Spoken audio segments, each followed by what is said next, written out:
Hola, soy Mica Urdines, periodista especializada en derechos humanos. Durante los últimos 5 años recorrí el país junto a Hambre de Futuro para conocer las historias de los niños más olvidados. En este podcast voy a hablar con amigos y con distintos referentes sociales sobre lo que vi y lo que aprendí. Porque conocer la realidad nos ayuda a cambiarla. Estamos con Flor Martínez, ella es cofundadora de Volando Alto, una ONG que trabaja en alfabetización inicial en Concordia y desarrollo integral también, para hablar de meritocracia y de falta de oportunidades. Gracias, Flor, por estar acá. Gracias por la invitación. Bueno, yo conocí Concordia, la realidad de Concordia, en 2021, justo después de la pandemia, y lo que más me sorprendió es la enorme cantidad de gente que se había instalado cerca de los basurales, un poco porque no tenían más plata para el alquiler, ¿no? Como que habían crecido una locura la cantidad de gente en casillas, ¿viste? Sin luz, sin agua, como muy precaria la situación. Pero lo más duro fue ver que era gente que vivía del basural, pero vivía no solo porque buscaba para cartonear, sino que comía, buscaba y revolvía comida para comer del basural. Eso no lo había visto nunca en todas las recorridas que habíamos hecho de Hambre de Futuro. Y fue muy fuerte ver esa pobreza de ciudad. Nosotros en general recorremos como mucho más lo que son las zonas rurales. Fuimos a Concordia porque sabemos que es una de las ciudades que está en el ranking de las ciudades con mayores niveles de pobreza, con gran resistencia, y entonces, bueno, queríamos ir. Y para mí fue de las realidades más duras, de ver gente literalmente revolviendo la basura para comer. Te quería preguntar a vos cómo te impactó ver el documental de Concordia, que es tu ciudad, el de Hambre de Futuro. Fue un antes y un después. Si bien soy de Concordia, hacía ya varios años que me había venido a vivir a Buenos Aires, y creo que Concordia tiene la gran particularidad de que uno puede estar en el centro, ir a trabajar o volver y no darse cuenta de que esa realidad existe. Es tan periférica y está tan marcada esa brecha social que los mismos concordienses no nos enteramos o no nos queremos enterar de que esa otra realidad existe. Y cuando salió el programa de Hambre de Futuro, para mí fue como un quiebre, ¿no? Siempre habíamos estado trabajando para Santiago del Estero, para Villa Soldati, como que había tenido otras experiencias, pero nunca me había percatado que esa realidad tan grande existía en mi ciudad.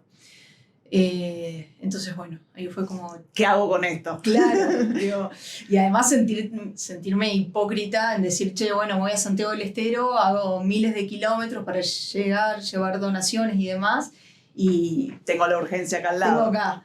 Entonces, bueno, ahí fue realmente zambullirnos en esa realidad y empezar a conocer cada una de las historias, cada uno de los barrios. Estuvimos todo un día recorriendo y aún así no terminamos de recorrer todos los barrios con estas distintas realidades.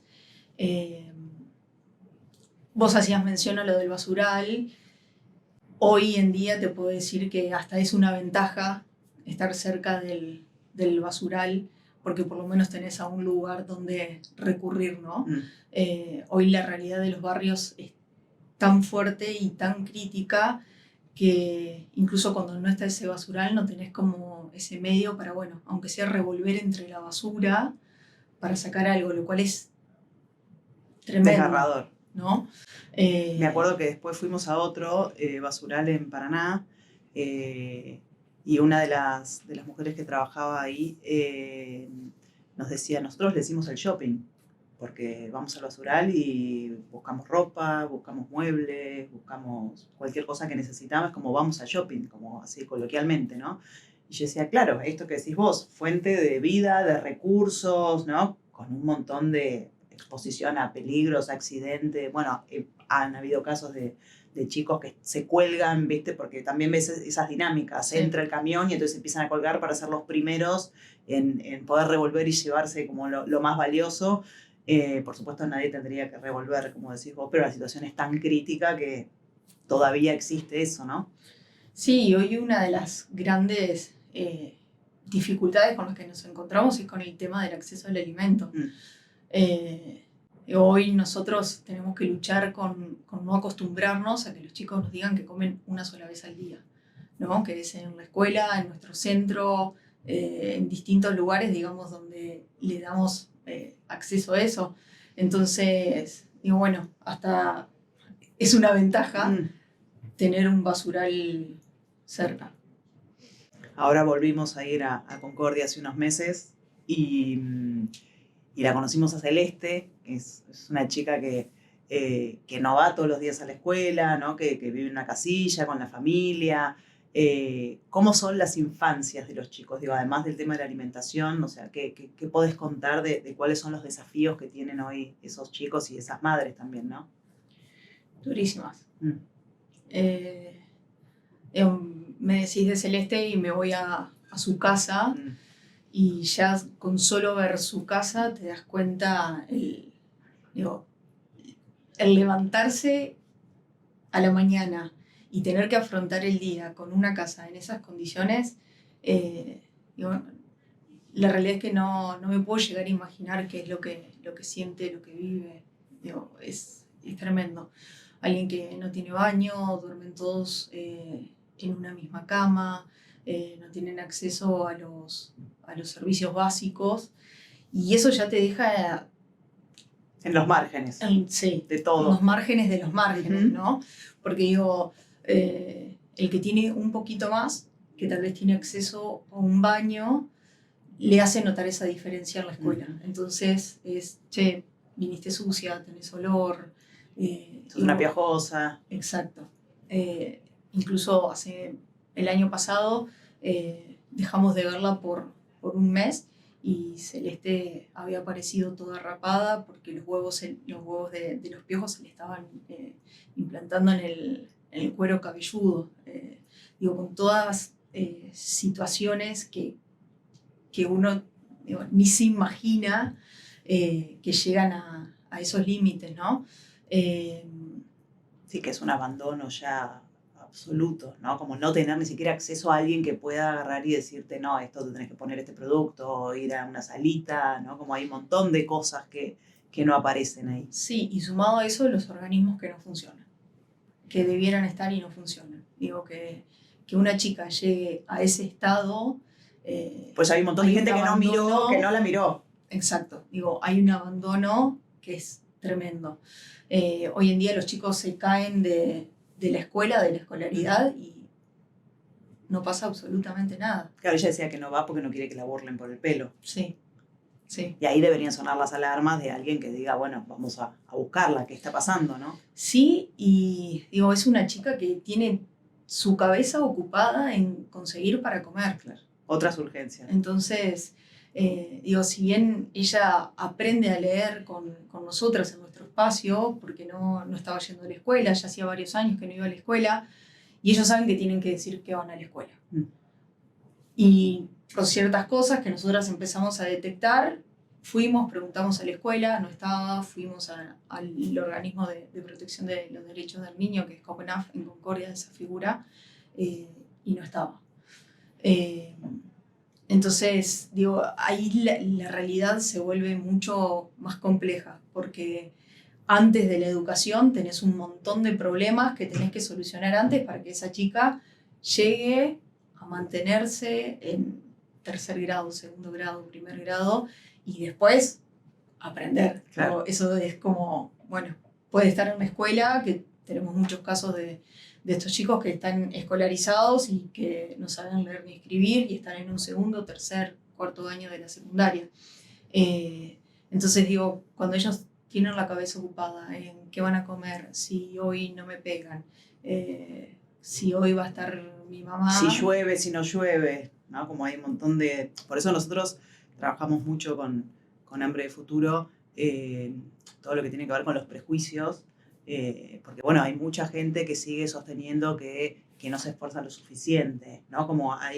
Yo creo que falta como una conciencia de cuánto más les cuesta a estos chicos y a estas familias la vida cotidiana, el sobrevivir, que es un poco esto, ¿no? Entonces, bueno, ¿cómo podemos hablar de meritocracia o de esfuerzo cuando 6 de cada 10 chicos son pobres en Argentina, ¿no? Como cuánto nos falta conocer de estas historias y cuántas soluciones faltan, ¿no? Y redes de apoyo para que todos estos chicos puedan efectivamente tener cubiertos sus derechos básicos, ¿no? Y después también que puedan soñar, ¿no? Como eso es un poco también otro de los temas donde quería entrar, como, bueno, ¿hasta dónde ves que pueden soñar los chicos? Creo que solo puede hablar de meritocracia el que no puso los pies en el barro. Digo, es muy, muy, muy compleja la realidad. Digo, nosotras seguimos haciendo el esfuerzo de todos los días, llegar a casa, acostarte y cortar y no seguir pensando en ese chico que no tiene la comida, que apareció con un moretón, que estaba triste, que no quiso hablar. Y además vuelve a ese contexto, ¿no? Exacto. Estás un ratito y después... Exacto. Entonces digo, ahí la meritocracia se cae. Porque incluso, digo, ya crean una estructura mental totalmente distinta a la nuestra. Digo, el pensar en el sobrevivir todo el día es tremendo. Es un estrés. Es tremendo. O sea, no me lo puedo ni imaginar. O sea, vivir en un estrés constante de no saber qué va a pasar o al llegar a tu casa o al salir. Digo, vos mencionabas a Celeste. Nosotras nos metemos en el barrio 11:30, 2:30 de la noche y te la encontrás que anda en la bicicleta, viendo todavía de dónde puedes sacar algo de comida. Me acuerdo que ella decía que tenía miedo de que la perseguían, ¿viste? De que le pase algo también en el barrio. Son chicos que funcionan como adultos y que están expuestos a un montón de riesgos que no deberían. Digo, las complejidades y los riesgos son infinitos también.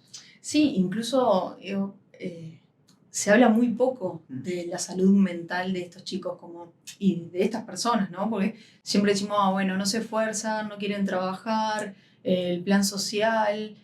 pero nunca hablamos de cómo repercute vivir en esta situación a nivel psicológico. Entonces, digo, ¿cuántos hemos hecho terapia por un montón de cosas que nos han pasado en la vida y que creemos que son problemones? Y esta gente nunca pasó por un psicólogo, nunca pasó por un psicopedagogo que lo pueda diagnosticar, nunca pasaron un psiquiatra, por un médico, nada. Entonces, digo, son realidades totalmente complejas para hablar de, no se esforzó lo suficiente para no salir adelante. Y creo que también cuando uno se empieza a meter mucho en la realidad y a charlar con estas personas que, digo, en estos encuentros, viste, como corazón a corazón, mirándose a los ojos, no hay uno que no te diga que no quiere salir adelante. No hay uno que te diga que lo intentó y no pudo. Y también hay algo que es muy importante, clave, que es que ellos creen que no pueden. Claro. Porque se convencen, nos convencimos, la sociedad, todos. Sí. Cuarta generación de familia pobre, vivieron siempre en una misma realidad, donde si ellos miran para su historia para atrás es igual y no pueden ver un adelante distinto. Entonces, a mí me marcó mucho hablando con una mamá que me mira y me dice, señor, ¿a mí quién me va a contratar si yo no tengo dientes?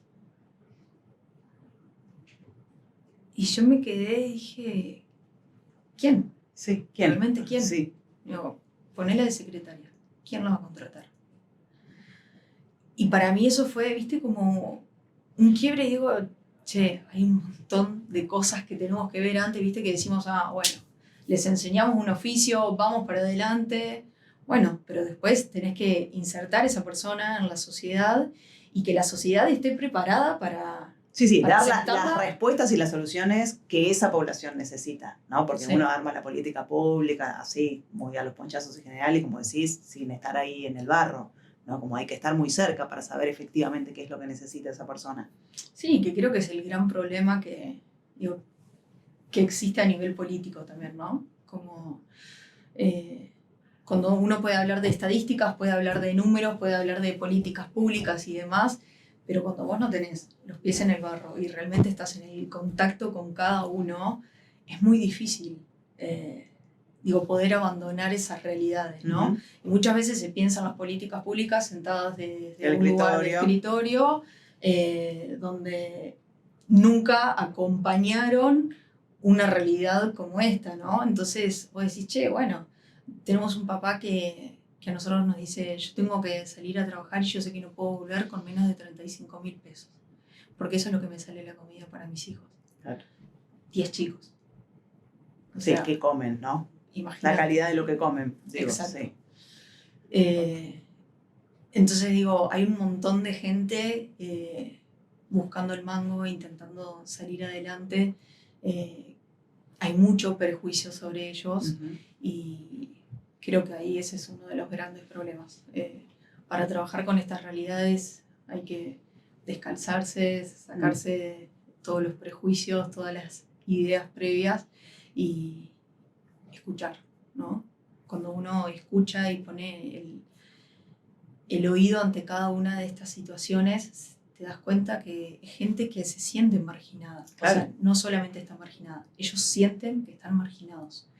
Entonces es mucho más difícil, porque ellos ya te ven que, bueno, estás en otro nivel. En otra liga. Exacto. A mí me llegó mucho también la historia del chino, porque cuando fuimos ahí a la actividad que hacían ustedes, él nos mostró todo orgulloso sus muñequitos articulados que había hecho con papel en 3D, y yo decía, ¿hasta dónde hubiera podido llegar el chino si hubiera nacido en otro contexto, ¿no? El chino bien comido, en una escuela, donde le estimularan su creatividad, yendo al ITBA, ¿no? Como yo decía, tiene tanto para dar, ¿no? Como, bueno, como el lugar de nacimiento no te determina 100%, pero claramente te condiciona tus oportunidades de vida y de futuro. No solo eso, el chino es genio con la computadora. La primera vez que tocó una computadora fue en nuestro centro.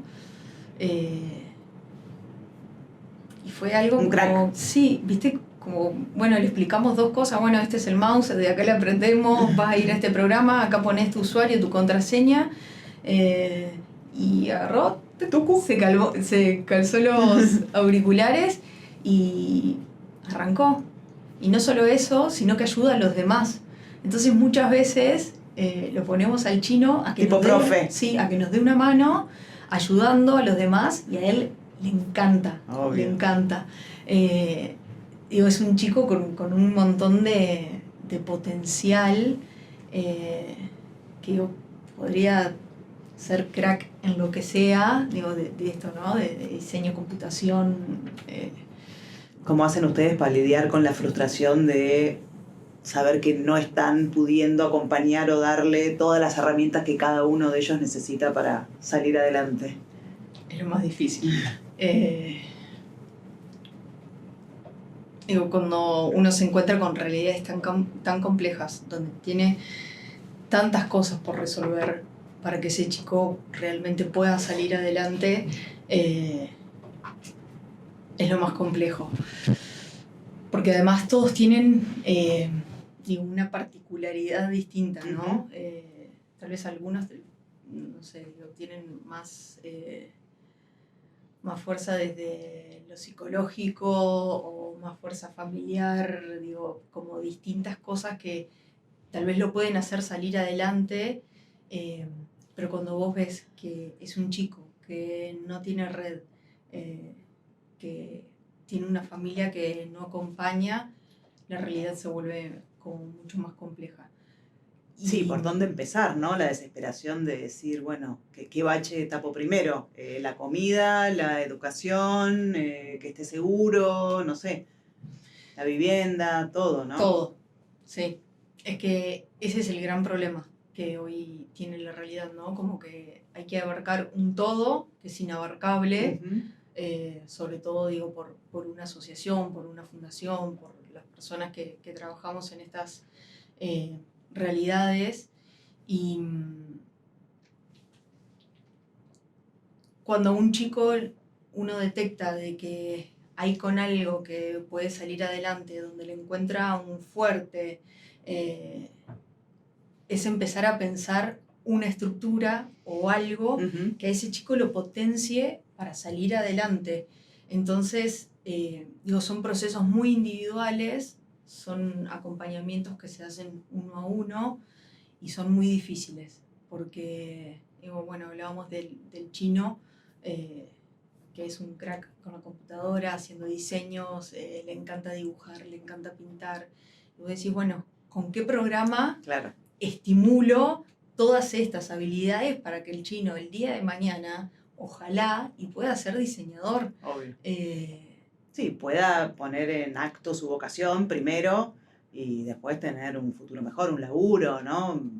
Sí, y cumplir con su proyecto de vida, Claro, ¿no? re. Digo, Es que la injusticia más grande es esa, que no todos los chicos y no todas las personas hoy puedan cumplir el proyecto de vida para el que nacieron, o la vocación, o algo que los apasione y que, bueno, como decíamos, no tengan que vivir en la urgencia permanente, ¿no? sí, me voy a mi historia y yo cambié 2 veces de carrera. Mm. Quería ser médica sin frontera y bueno, me quedaba largo el ser médica sin frontera, tenía que pasar 10 años para estar trabajando en la realidad. Después dije, bueno, profesora, y después dije, che, lo mío es acá, Mm. en el acompañamiento uno a uno, acompañando las historias en el barrio. Entonces digo, nosotros hasta tuvimos esa suerte, ¿no? De poder reorientar nuestro proyecto de vida y decir, bueno, es por acá. Bueno, la libertad de elección es un privilegio, ¿no? Ni hablar. De un montón de cosas. Sí, digo, poder irte a otra ciudad a estudiar, que te banquen un alquiler, comida y demás. Digo, estos chicos apenas pueden terminar la escuela y si la terminan, nosotros tenemos chicos donde van a ser los primeros en que van a terminar la escuela de su familia. Uh-huh. Entonces, ahí hay un mundo de oportunidades que se acota y eso es tremendo, ¿no? Entonces la tarea se vuelve mucho más compleja porque uno tiene que salir de cada una de esas individualidades, buscar de darle esa oportunidad que lo haga salir adelante, de buscar su proyecto de vida, lo cual a las fundaciones es un laburazo tremendo, ¿no? Porque lidiamos con tantas situaciones a la vez que... Maratónico. Sí, sí. Pero cuando lo ves al chino y te llega con sus muñequitos articulados que los hizo en hoja cuadriculada. Su orgullo, su felicidad, lo sacaba de la bolsa y te mostraba. Exacto. Hermoso. ¿Cómo no vas a salir a buscar una oportunidad? O sea, yo siempre digo que es más fácil hacer que no hacer. ¿No? Cuando ves un chico con tanta hambre de futuro, no puedes hacer otra que hacer. Obvio. No te queda otra. El otro día escuchaba a un especialista que para ejemplificar qué es la meritocracia decía que la vida es una carrera de 40 kilómetros y que la gran mayoría arranca en el kilómetro 0, que es la gente que tiene menos oportunidades, y después otros que tienen otros privilegios arrancan en el kilómetro 10, 15, 20, que es la misma carrera, pero la diferencia es que los que arrancan el kilómetro 0 les va a costar mucho más, se van a cansar mucho más, es probable que quizás no terminen, ¿no? Ahí también la expectativa de vida y un montón de otras cosas no vinculadas con, con el lugar de nacimiento, que es un poco lo que no te determina al 100, pero te condiciona un montón. Y por otro lado, creo que los que tuvimos la suerte de nacer o de arrancar en el kilómetro 15, se nos genera una responsabilidad de, bueno, ¿qué vamos a hacer nosotros con esto que tuvimos la suerte de tener, ¿no? Como con estos recursos, estos contactos, estas oportunidades, y qué podemos hacer para equilibrar un poquito la balanza, ¿no? Y achicar las brechas. Lo único que nos diferencia es el lugar donde nacimos, la familia donde nacimos. Creo que es la mayor diferencia que podemos tener y uno dice a la vez tan insignificante, ¿no? Porque digo, si nos ponemos filosóficos, todos nacimos, pero el lugar, la familia, es lo que te determina. Entonces digo, creo que el mundo se divide entre el mundo de las oportunidades y el mundo de los sin oportunidades.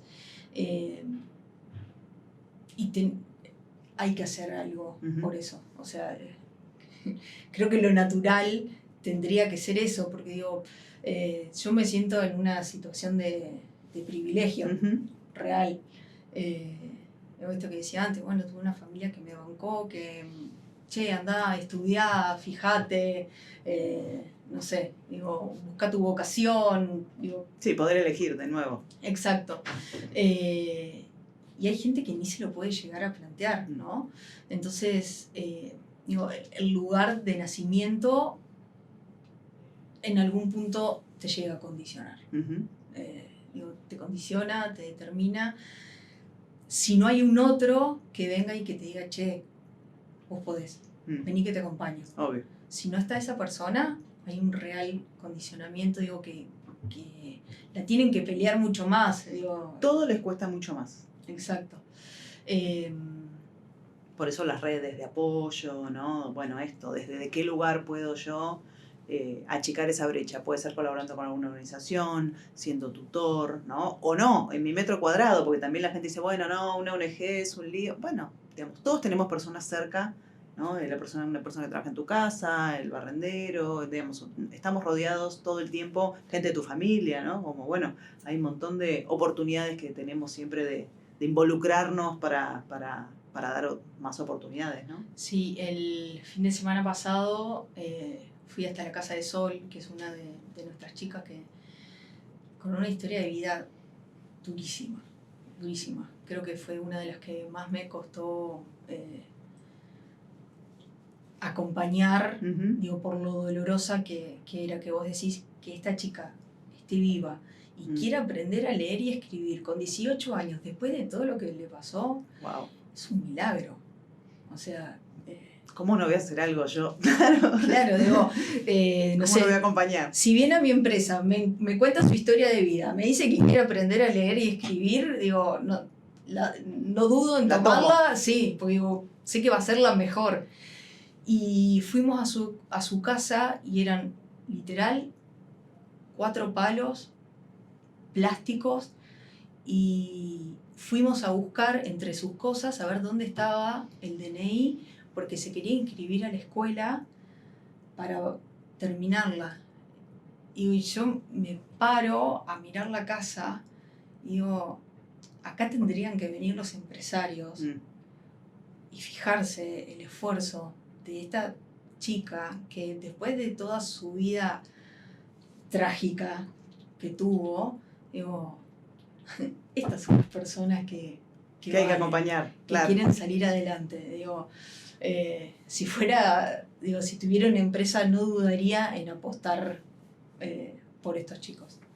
Hablás siempre en plural, digo, porque esto no lo haces sola, lo haces con Feli, un equipo de gente. Contanos un poco quién está atrás. Sí, somos 3 cofundadores que, bueno, iniciamos en este proceso de intentar hacer las cosas distintas, por lo menos a lo que se venían haciendo en nuestros entornos. Somos más de 35 voluntarios, gente que pone el corazón a diario, se reserva 2 horas de la semana y va a compartir, a enseñar, a capacitarse y que, digo, hay un compromiso con las historias, ¿no? Que va mucho más allá no sé, digo, del aportar plata y demás, ¿no? Cuando la historia te conmueve y te dejas atravesar por esa historia, es muy difícil no hacer, ¿no? Y además un montón de personas que nos bancan a diario de distintas maneras, poniendo el corazón, haciendo contactos, invitándonos a distintos lugares para ver, bueno, cómo poder seguir avanzando en este proyecto que acompaña a 180 personas en realidades tan complejas. La última, ¿qué te da esperanza a vos? 2 cosas. Una, nuestros protagonistas, que nosotros le llamamos así a las 180 personas que acompañamos porque queremos que ellos sean los protagonistas de su proyecto de vida, ¿no? Que realmente cada uno tenga sus sueños y los quiera cumplir. Estamos empapadas de historias de pequeños éxitos que se van produciendo en el día a día, cuando un chico está aprendiendo a leer y se le iluminan los ojos de que pudo leer mesa, es tremendo. Se me pone la piel de gallina, digo, de pasar por todas esas historias que van pudiendo, ¿no? Y que el aprender a leer y escribir es el primer paso. Y por otro lado, digo, personas como ustedes, proyectos como ustedes, que Volando Alto nace de hambre de futuro, digo, porque vimos la realidad, nos conmovimos y fuimos, pero si no hubiera habido un hambre de futuro mostrando esa realidad, tal vez no hubiera sucedido. Digo, y esto, ¿no? Como, bueno, el empresario que decide no mirar para el costado y ayudarte.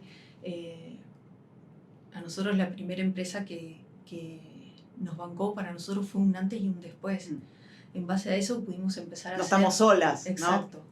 En base a eso pudimos empezar a hacer el programa Más Oportunidades, donde hoy se anotaron 50 madres que quieren salir adelante, que lo quieren hacer por sus hijos.